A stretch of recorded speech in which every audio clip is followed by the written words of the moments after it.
Just talk about New Orleans for a second. In 2006, a year after the storm, 23% of youngsters in New Orleans, RSD schools, tested at or above grade level in English and math. You know what that number is today? Nearly 50%. So we're not nearly where we need to be.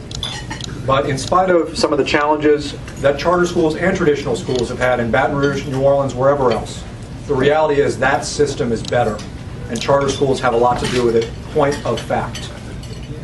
Double the proficiency rates. So second, when it comes to choice, the question isn't do you have a choice, the question is do you have a good choice? Because choice doesn't mean anything unless those choices are good, to Ms. Barrios' point. And in New Orleans, what we've done is, we've said the following. Number one, you're going to have a citywide enrollment system where government will make sure that if you choose a school and there's space in that school, you get into that school, charter or not. But second, we're going to give you preference if you are in the neighborhood. We're going to give you preference if you are in the neighborhood. And what that means is, of course parents want to send their kids to their local school, so we're going to give you preference. But we also know not every school is where it needs to be. And so we also aren't going to limit you to going outside of your neighborhood if you want to make that choice. We've got to make sure that our neighborhood schools are good. We've got to root for our traditional public school system.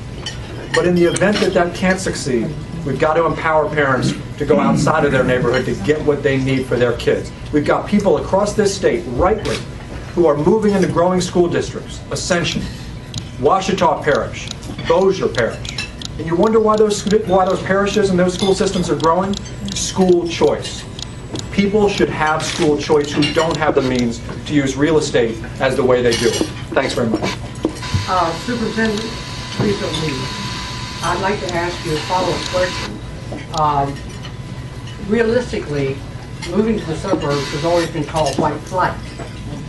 Are we getting in a position where we are breaking the schools apart into white and black schools?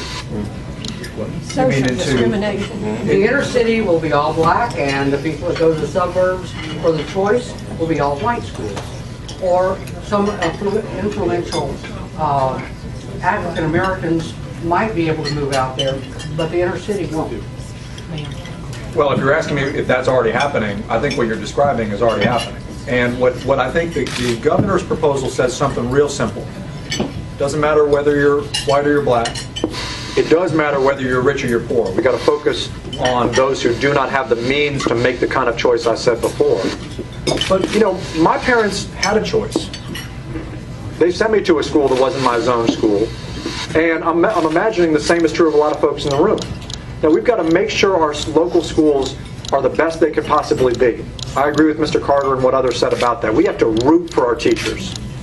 But it's not enough to say to a parent whose child is in a school that guarantees them a 50% or a 60% chance or whatever of being college and career ready.